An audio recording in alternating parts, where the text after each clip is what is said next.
Hello, everybody. Welcome back to Weekly Wildlife Wisdom. So far, I've been your host, Siri Yeti, and I apologize if my voice sounds pretty rough. I'm currently experiencing COVID, and so that's been awesome.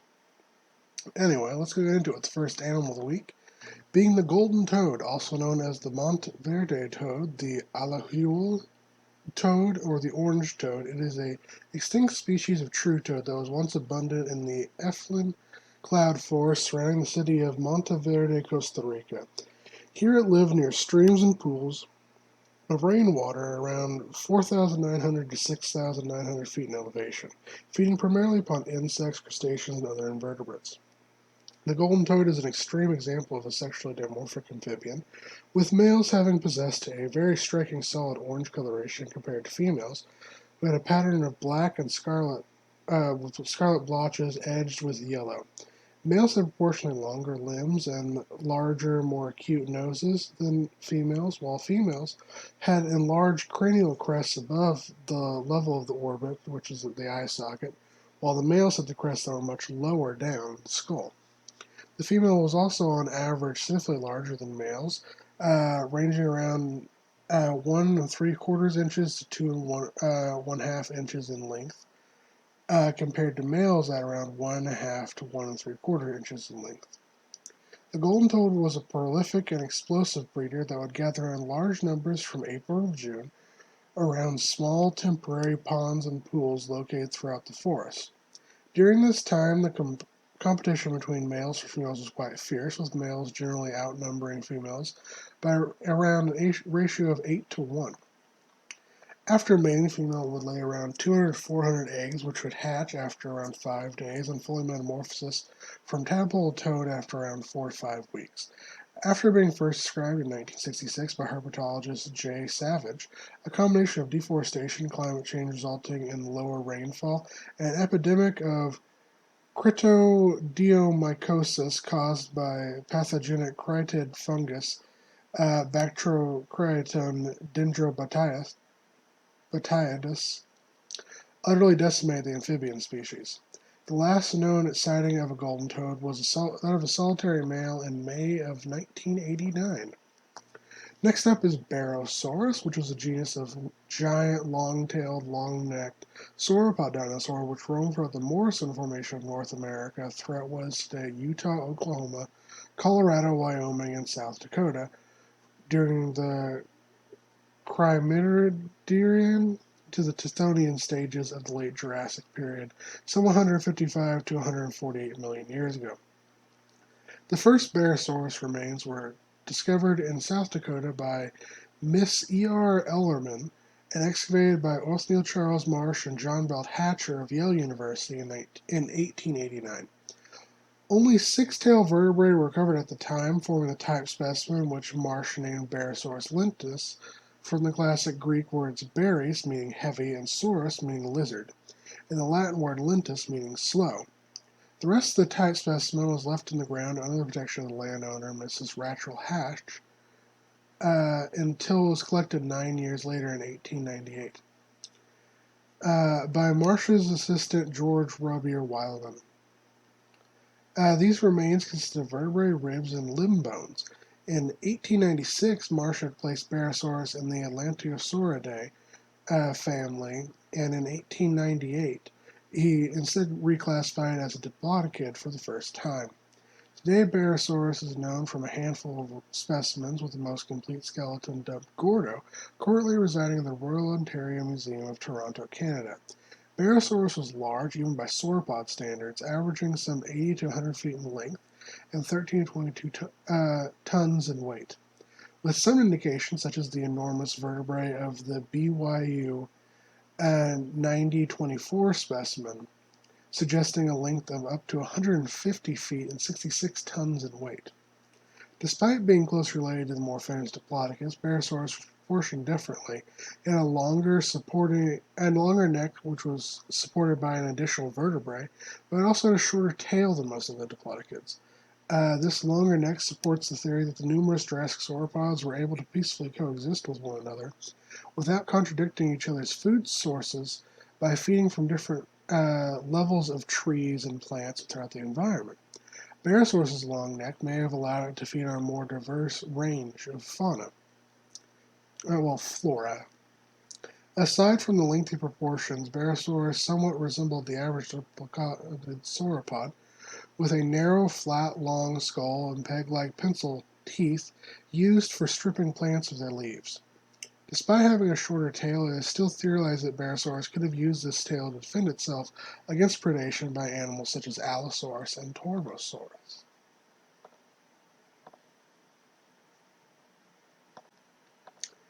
Next up is Meganeura, which is a genus of extinct insect known as Griffinflies that were closely related to today's damselflies and dragonflies, and lived throughout what is now Europe during the late Carboniferous period, some 305 to 299 million years ago.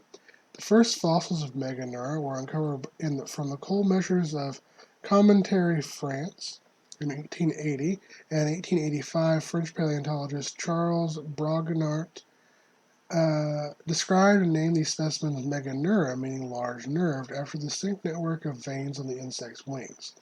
Since then, several more well-preserved specimens have been uncovered, with three species currently being recognized as being Meganeura brongniarti, Meganeura monnii, and Meganeura viscera, with the biggest species sporting body lengths of nearly 20 inches over a 28-inch wingspan, and weighing nearly a pound, they rank amongst the largest invertebrates to ever fly.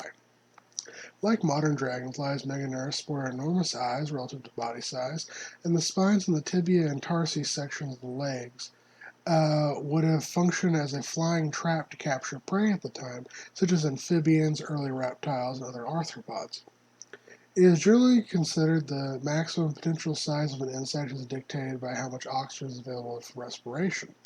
The oxygen content of our atmosphere today is around 21% of the total gases, but back in the Carboniferous period it was much higher, around 35%. Insects like Meganeura breathe through a system of tracheal tubes that carry oxygen directly to their internal tissues from the outside.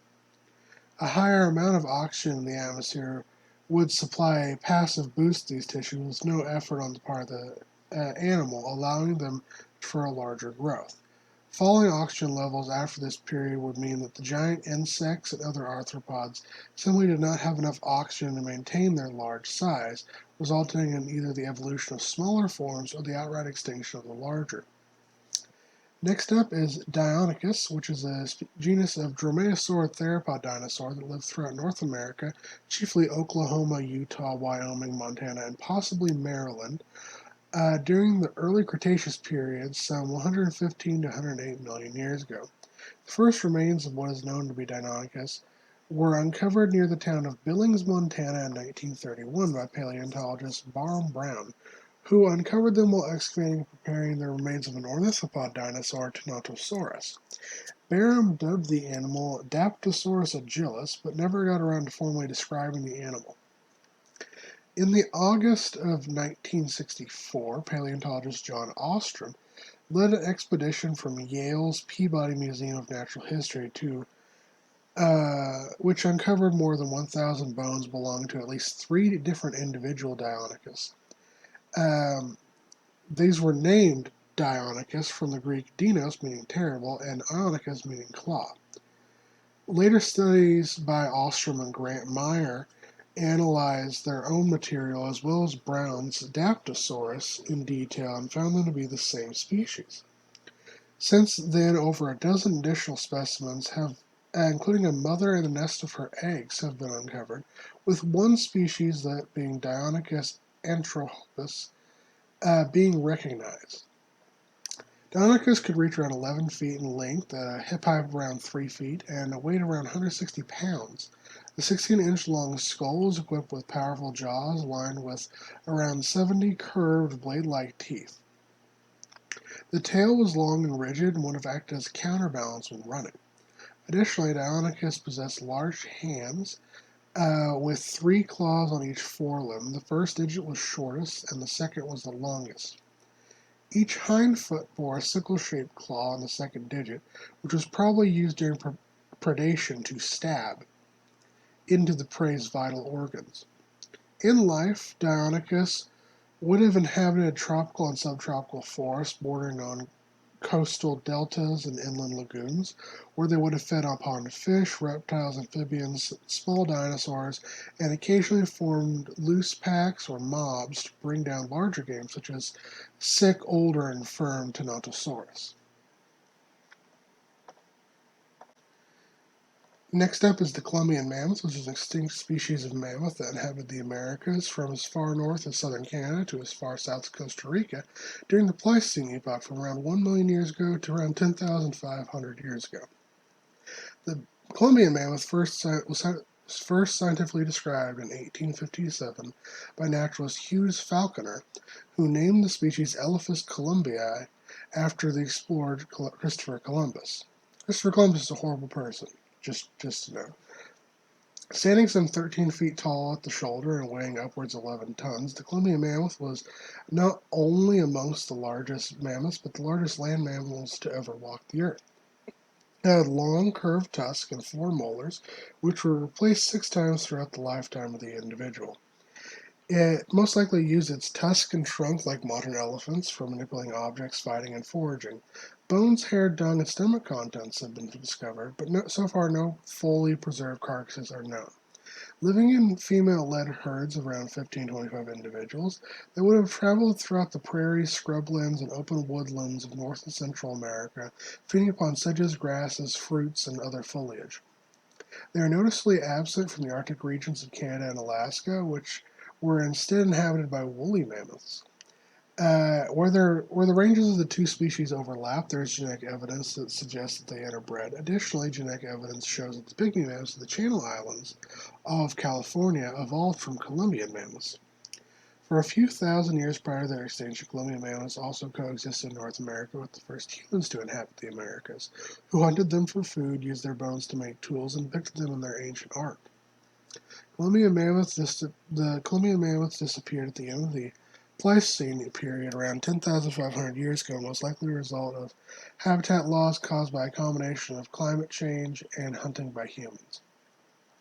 Stålenhag, which is a genus of small to mid-sized Ammonite, an order of armored cephalopods which possess strongly coiled shells not unlike modern nautiloids. Glynoceros lived throughout what would become mainland Africa, Madagascar, Europe, and the Trans-Caspian region of the Middle East during the early Cretaceous period, some 113 to 100 million years ago. Measuring up to a foot in diameter, they are most notable for their easily distinguishable shells that generally feature a small umbiliculus attached to an acute venter and typically at some growth stage falconoid ribs that spring in pairs from the umbilical tubercles, which usually disappeared in the outer whorls. The soft body of the creature occupied the largest segments of the shell at the end of the coil, while the smaller, earlier segments were walled off, and the animal could maintain its buoyancy by filling them with gas. Thus, the smaller section of the coil would have floated above the larger sections, aiding the animal in efficiently moving throughout the water, such as to socialize, capture prey, or to avoid predators. In our extant animal of the week is the red fox, which is the largest and most widespread of the true foxes, with a native range that covers Europe, Asia, and the Middle East, as well as North America and Northern Africa, with additional invasive populations having been introduced to Australia and the Falkland Islands.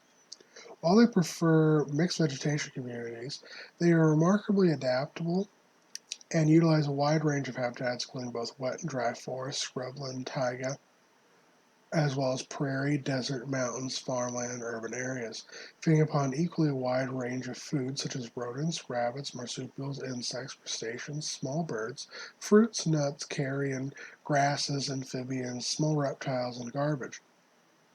These foxes are themselves preyed upon by wolves, bears, coyotes, big cats, hyenas, and large birds of prey, typically standing between 14 and 20 inches high at the shoulders, measuring some 2.5 to 4.5 feet in length, including the tail.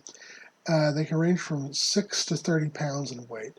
The red fox is a decently sized but lightly built canine capable of running at upwards of 30 miles per hour in short bursts. The coloration of red foxes ranges from a pale yellowish red to a deep reddish brown on the upper parts and a white or ashy gray on the underside.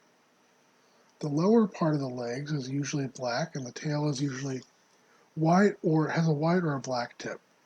Two color variants commonly occur: cross foxes, which have reddish-brown fur with a black stripe down the back and across the shoulders, and the silver fox morph, which ranges from strong silver to entirely black all over the body. Red foxes can either be completely solitary, live in pairs, or even small family groups that share a joint territory. These such groups are typically formed around a dominant breeding pair, with subordinates generally consisting of the pair's young from previous years, but also occasionally siblings or even non-breeding parents, who act as helpers in hunting, predator defense, territory maintaining, and the rearing and breeding of the vixen's kits. Red foxes reproduce once a year in the spring, with mothers typically giving birth between 3 and 6 kits after a 49 to 58-day pregnancy. These babies will remain with their parents for roughly 6 to 7 months, reaching sexual maturity around 9 to 10 months of age, and under ideal conditions, a red fox may live upwards of 15 years. As always, take care to my guys, gals, and non-binary pals. Have a great year.